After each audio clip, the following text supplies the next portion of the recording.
Hey, everybody. Welcome to Writer's Word. This is a podcast where I'm going to talk to local authors, published authors as well, maybe just writing, still in the process, but we're going to talk about their process in writing, how they got to publishing, and just all around just going to have a good time chatting about writing. My name is Heather Alvarez. I am a published author myself. My book is called A Mob of Troubles. If you like dramatic romances, I'd love for you to check it out. Now, for my guest today, I'm very excited because not only is he a published writer, but he's also an old friend of mine and an old coworker. So he has wrote a book right here. It's called Lamplight Hollow. Please welcome Patrick Madden. Hello. Hi, Patrick. Nice to see you again. So good to see you. Yeah, I can't believe it's been 10 years. It really has. Yeah, it's crazy. It went fast. It did. Because it just seems like yesterday when you left the job. I can't believe when you said it was 2012. Yeah. I was like, what? Are you kidding me? Yeah, time flies. Amazing. What have you been doing since then?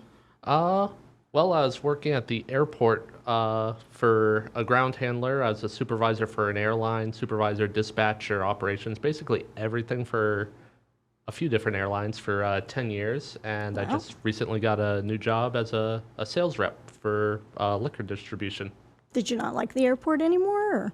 I did. I liked the airport, but after shutdown and everything, things have really just changed, and I was ready to do something new. COVID thing. Oh yeah. Everything's a COVID thing. Everything. Okay, well, let's talk about your book. All right. First of all, let me tell you guys, it's a horror, and it has these parts. It's kind of gory. I'm just going to say, if you like that kind of a book, check it out. Go ahead, why don't you just tell me about it, and what was your process? All right. Well, as you mentioned, the book is called Lamplight Hollow. It is a horror story. It does have some gore, some gruesomeness to it, like you said, and I also wanted to get some, a bit of a psychological horror in there as well. So Okay. I tried I can see that. Yeah. I tried to balance it out a bit. Very Lovecraftian was probably my biggest influence was H.P. Lovecraft, along with some others.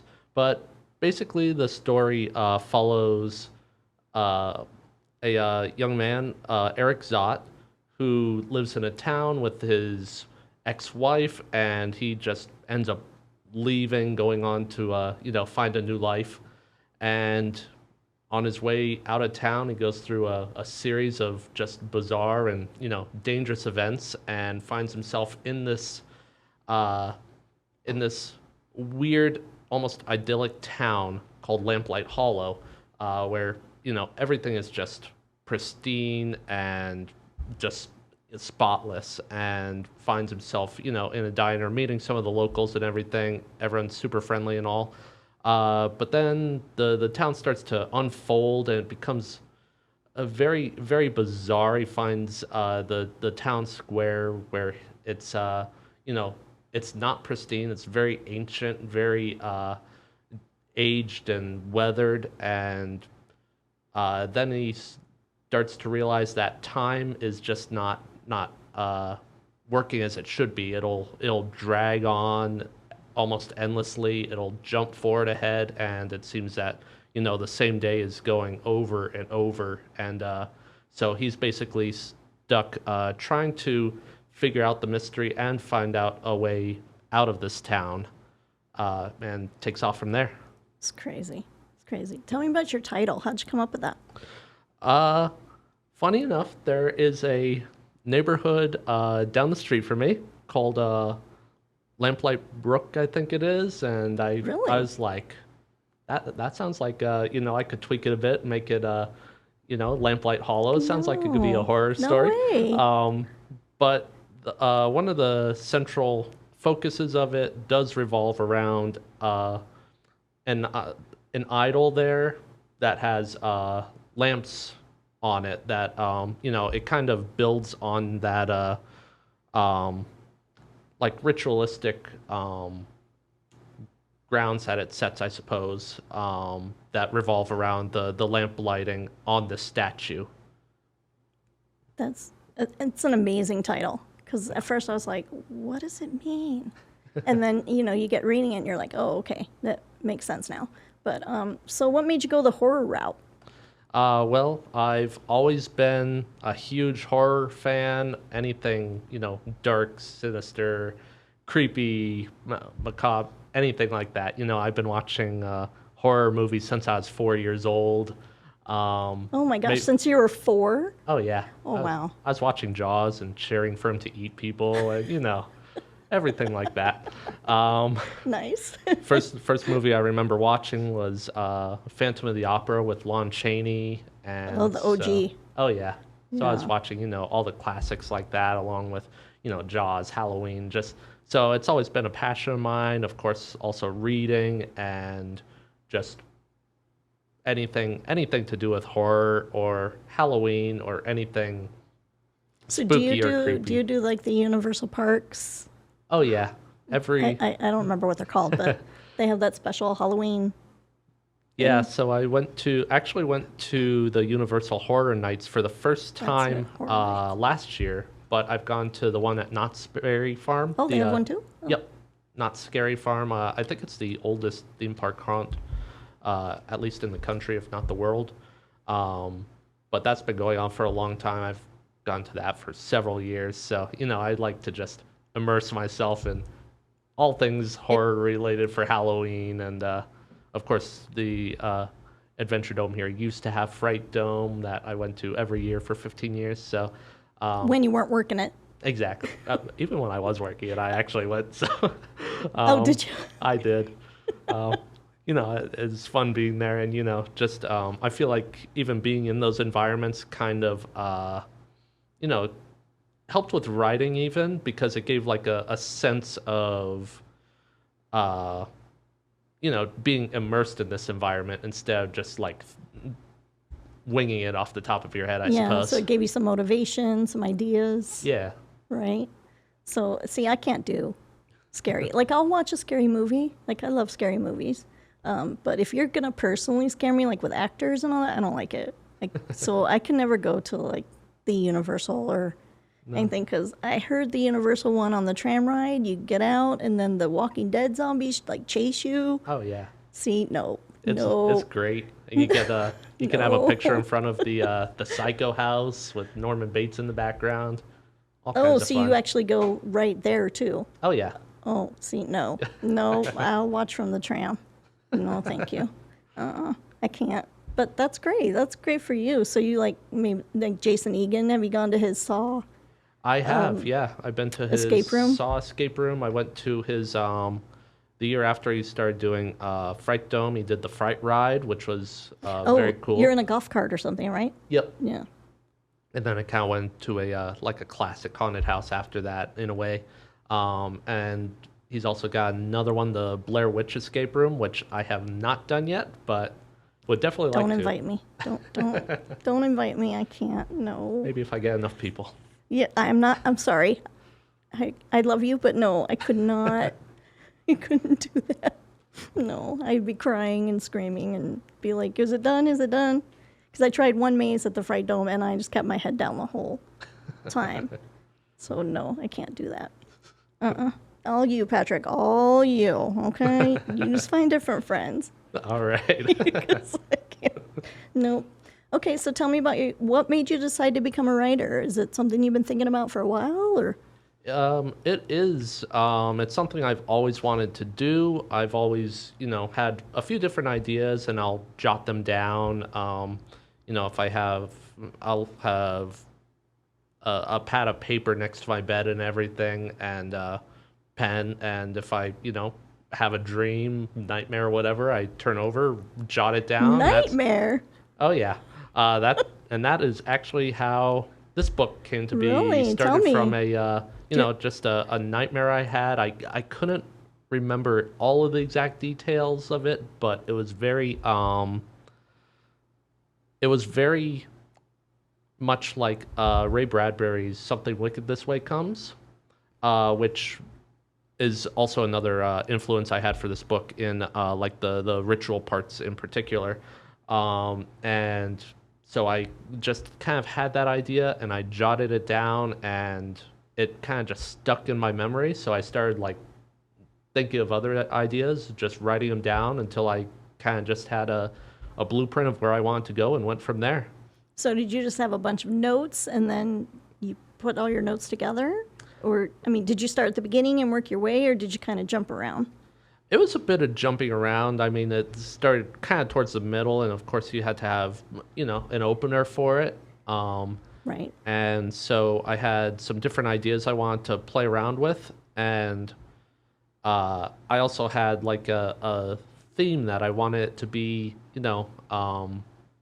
if without really giving anything away, if you went and read it a second time, I put like very specific kind of breadcrumbs along the way that led you to like different clues of what's happening and like what some ideas are throughout the book. So it was kind of fun. I had this overarching idea of wanting to, leave a trail like that, so if someone reads it again, they'll pick up on it. But then I had like the basis of the story, but I didn't have a beginning. I didn't quite have an end to it. So I started to just write about from the middle, just kind of jot down an idea. Then I went back when COVID started, the shutdown and everything. I'm like, I have time to write now. Perfect time, yeah. So that's when I got to it. I started writing stuff down and, cutting it up here and there and deciding what I liked, what I didn't like. And then I kind of just went from there.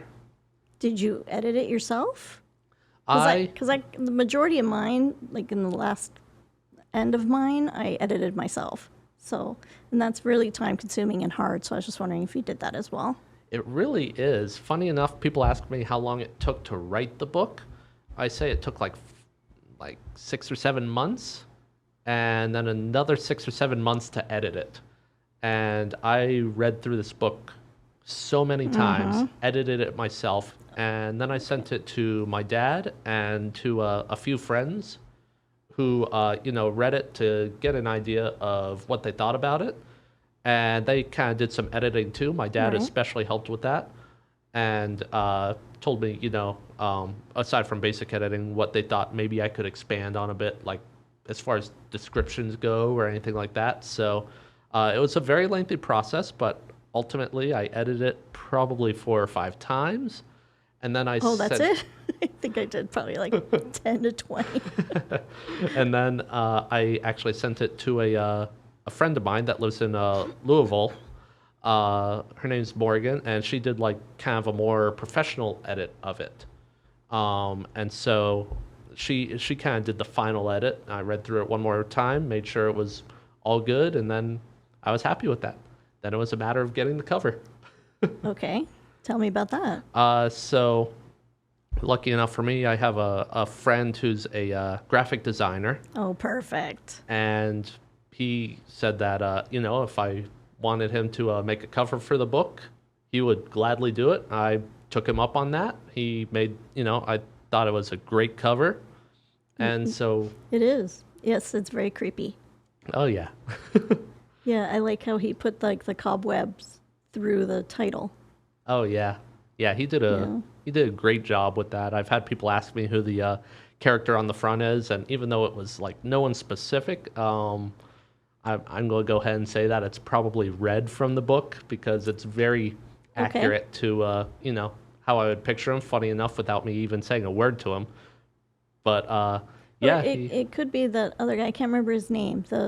He's like the minister.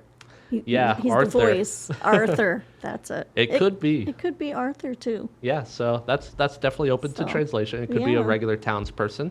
But ultimately, yeah, he made this cover for me and thought he did a great job. He so did. It's an amazing cover. Amazing cover. Yeah. I ended up, when I was finally ready to like publish it and everything, I was looking around at like different publishers, submitted it to some of them. Some of them got back to me, some of them didn't. Some of the really big name ones you have to have a like an agent for and everything, and then some of the smaller ones, they get so overwhelmed with books just being a couple people running it and everything that it becomes you really don't hear from them for months if you do at all. Yeah, because they don't have the time to read it. And Yeah. Yeah. And so where I was lucky enough, to have a friend who's an editor and a friend that's a graphic designer, I'm like, you know what? I could publish it myself. And I did that through KDP, which is, it's a great way to do it. I actually just helped my dad release a book on playing blackjack through KDP. I helped him do that. He released that like a week ago. So, well, congratulations to your dad. You should invite him.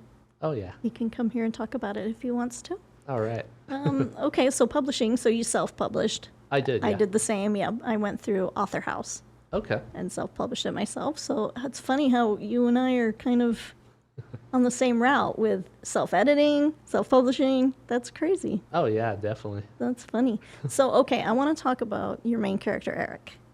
First of all, where did that last name come from? Because it's like, how do you pronounce it? Zar? Zot. Zot. Yeah. Okay. But it's like S-Z. SZOT. Yeah. Yep. It's actually I have a relative with that last name. Oh, you and it's do? Oh, nice. Okay. just a very unusual but like simple last name. It's once you know how to pronounce it, it's not hard and it's memorable and it's just kind of a unique name. So I thought it'd be a good last name for him. Yeah, because I was like, is it Zazot? Is it, how, is it, is the S silent and it's Zot? I was like, how do you pronounce this name? But I think it's actually a Polish name, if I'm not mistaken. Is it? So, Okay. yeah. You only mentioned the last name probably like 3 or 4 times. I think the rest of the time it's just Eric. Yeah. And so I was like, okay, that's good, because if I got to try to pronounce his name in my head, it's going to be weird. I think the majority of the time that it is said is by the character of Arthur. Okay, so So- tell me, so now that you're a published author, congratulations, by the way. Thank you. It's a big moment. Are you gonna do a sequel? Because I mean, I don't want to give anything away, but you need a sequel. I'm just saying. Okay, you guys have to read it to know what I'm talking about. But are you thinking about doing a sequel or? I am thinking about doing a sequel. Great. I've got a few ideas for that. I've also thought about doing a prequel to it, and also. So do you mean like the marriage of Eric and his estranged wife? It would Or before probably that? it would probably be more focused on the start of the town. Oh, okay. Okay. Probably kind of focus on more of the character of Arthur, who was a very fun character to write, by the way. I would think you had fun with the she ran the coffee shop or Doris? Was it a coffee shop or just a little diner? It was a diner, yeah. I would thought you would have fun with her because she was like, "How y'all doing? Come on in. Hey there." I had a friend that told me that was like after she read the book, she's like, Doris creeped me out. Like, Because she was too friendly. She was like, "Hi, come on in." But all she served is ham sandwiches? yes. Okay. Yep. Because that's all you talked about. And I'm like, okay, it's like a diner, but she only serves, and she talked about, "Oh, I have the best breakfast and all that," but she only served ham sandwiches. Yep. But So that's kind of weird. kinda- But okay. kind of plays into a central theme of the book a bit. So Right. Okay. Yeah. Because at first you're like, why is she only serving ham sandwiches? But then, yeah, you get more in the book. You're like, oh, okay. And then they're like, oh, money's no object here. It's not a problem. We all just help each other. And I was like, what's going on? What's going on in this town? So, but okay. So you really liked Arthur. That's your favorite character then? my favorite to write was probably actually Red, Oh, okay. who was just very just very abrupt and just like Well, he was like really a quiet at crotchety first. old yeah. man, just yeah. like kind of kept to himself and everything. And Until you messed with him. oh yeah, Yeah. little, and I could throw in like a little bit of just very slight dry humor with him in there, and but I mean, I tried to get like a variety of characters so that would be like memorable. Some of them are almost like uh, almost characterish, but I thought that that would kind of make them a bit more memorable and kind of stand out a bit. Um, I had the characters of Zach and Karen, who were, I knew I had to introduce a couple like secondary secondary So were they an characters. actual couple? Like, Yes. okay. I Yep. don't know if they were just friends or they met up the same way, like when Eric got there, if they met up the same way. They did, yeah. Okay. And funny enough, I had the idea for these two characters, the two bikers, and I was telling my friend about writing a book. Him and his girlfriend, who I used to work with. I used to work with her at the airport, and they've been together since I've known them and everything. And I told them I was writing a book, and they're like, "Oh, can we be in it?" I'm like, "As a matter of fact, I have two unnamed characters with your name on it, literally." Oh, So so are those their names? they are, yeah. Oh, okay. You Yep. didn't even change the names or anything? Well, I didn't have names for them at all, Oh, so okay. my friends Zach and Karen. I'm like, all right, these characters are Zach and Karen now. That's incredible. Wow. But they don't look the same, though. Or They're do they? very like vaguely like if they dressed up as bikers for Halloween maybe. So Then you'd be like, oh my gosh, they're from Lamplight Hollow. exactly. I talked to my previous guest, and she talked about if anybody would help her, she'd love to make her book into a movie. What do you think about that? I would absolutely be all for someone making my book into a movie. I've had people tell me that they could like see it being made into a movie. I'm actually in a book club that we go through every about once a month. Meet up after reading a book and do that. And last year, I think it was around Halloween, we did my book and another book. I'm drawing a blank on what the book was, but we kind of did a comparison of the two, and That one was a horror book as well. it was, yeah. And yeah, I had some of the feedback from them saying that they felt like this could be made into a movie and everything. So that's definitely something that I like to hear. Do you have any actors in mind, or? Well, my friend Zach said if it ever turns into a movie, I better pick him to be the character of Oh, Zach. he wants to be his own. He wants to be his own character. That's nice. Yeah. Yeah, but do you have anybody for Eric or for Arthur? Or Not just off the top of your head? particularly, no. Yeah, I can't really think of anyone. See, for but mine, but unfortunately, for my main character, I wanted Paul Walker. okay. I thought Paul Walker would have been great, but R.A.P. R.A.P. Paul Walker. Yeah. But I mean, that would be amazing. I would go watch your movie. Oh. I totally would. I hope I All get an right. invite. Absolutely. Get the first screening there. That would be amazing. Okay, so you're gonna work on one sequel. Are you gonna write anything else like different from this book, or are you gonna just stick with this for now? I do have some plans for some other books. Right now, I'm just kind of like coming up with some. I have some ideas. I'm just like working on expanding those, kind of like I did with this one. Some of them are vaguely related in the sense of, without going into too much detail, like old god style theming, kind of very much like Lovecraft does with his Cthulhu mythos. So kind of like expanding on that, where it's the same universe, same kind of like deities, but like a different story. So I'm kind of like thinking of that, as well as just something just totally different. But regardless, it would be horror. Yeah, that's what you know. Yeah. You might as well stick with it. Yep. So you were mentioning those names, and that just reminded me the name of the god. Mm-hmm.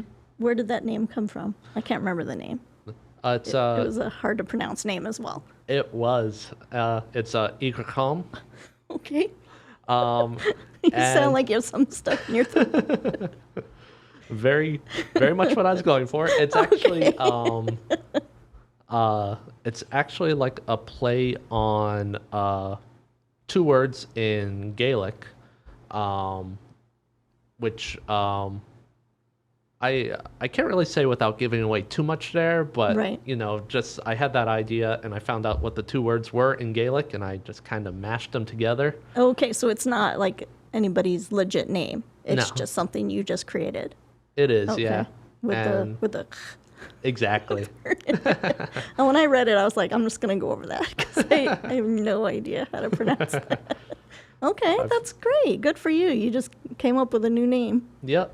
I've had friends offer to do like an audiobook for it and everything. I'm like, all right, maybe we'll do that one day, but good They might luck need pronouncing the name. We But need to practice that one for a while. That and how do you do Zot? Is it Zot? What is it? So yeah, you're gonna have to coach them through that parts. But yeah, I would love an audiobook too. all right. Yeah, I have a cousin who went to school for it and actually did her first one. So I was thinking about contacting her Oh, to that'd see be about if she knows how you make an audiobook. that'd I'll be pass it on very to you. cool. Yeah, Cool. let me know. Yeah, for 'cause sure. She already did. I'm really proud of her. Way to go, Rebecca. Okay, well, we're getting close to the end of our podcast, so I like to talk with my guests about their favorite authors. So let me know. What do you like? All right. Besides horror, obviously. So like Stephen King, right? Funny enough, Oh, I've only read one Stephen King book, which was It, which is, an it's a great amazing one. book. Yes. And I have the audiobook of Pet Cemetery, read by Michael C. Hall, which was pretty great. But I've always intended to read more Stephen King, but I just haven't gotten to it. I've read a bit of Dean Koontz also, and I've been meaning to read some, Joe Hill, who's Stephen King's son. Oh, So okay. I'm gonna have to check that out. yeah, so Does he write horror like his dad as well? he does, Oh, yeah. okay. In fact, the movie that just came out, Black Phone, is off of one of his stories. Off of Stevens or off of Joe's? Off of his son's. Oh, okay. Yeah. So yeah, I've been meaning to read more of their stuff, but I mean, a lot of stuff that I read is horror. So of course, as I mentioned, a lot of influence from H.P. Lovecraft. Shirley Jackson was great. Ray Bradbury, again, as I mentioned, was a bit of an influence. Outside of horror, I'm a big history buff. Oh, okay. So like reading about the wars and things? Or? yeah, Oh, okay. yeah, about the wars and various things. My favorite book probably of all time is, now I'm on the spot and I am drawing a Can't blank on it. It's Devil in the White City, which is, I mean, it does have a bit of horror about it, but it's about the 1893 Chicago World's Fair, I think it was, with the half of it is about the architect Daniel Burnham building the World's Fair. The other half about it is about America's first serial killer, H.H. Holmes, who built a hotel specifically to kill people right by the fair there. Wait, what? It's a wild story, and Oh my gosh. He built a hotel to like store his to corpses or to like, actually have people let the come guests in there stay and the night and then he he had wow. he had So they're thinking they're going to the trapdoors World's and- Fair and they got a good hotel room and then Yeah, he had Wow. vats of acid and like secret tunnels and like trap doors, and it's crazy all the stuff in that book. But wow. but yeah, that's one of my favorites. And the author is Eric Larson. And he has some other great books. He has In the Garden of the Beast. He has Thunderstruck, which is kind of similar to Devil in the White City. Outside of that, read some great stories with the book club. Another book that I really liked was called Middle Game, by Shannon McGuire. And I've started reading her stuff, and It's very different than that book, but some of it is great. So she's quickly becoming one of my favorite authors too. Very awesome. Okay, so horror and history. Yeah. It's an H thing. It's an And H thing with you. And, comedy, if a good book comes along, I'll read it. So And Heather, another H thing. Oh, there we go. Just throwing that out there. Okay, so tell my viewers how we can get your book. So the book is available on Amazon. Got it as paperback, as well as Kindle edition, and it's also available on Kindle Unlimited on there. So if you subscribe to that, you can read the book for free. And I've also recently signed up for their expanded distribution system. So hoping at some point it might end up in libraries or bookstores as well. That would be awesome. That would be awesome. But as of right now, Yeah. it's available on Amazon. Perfect. That's where I got mine.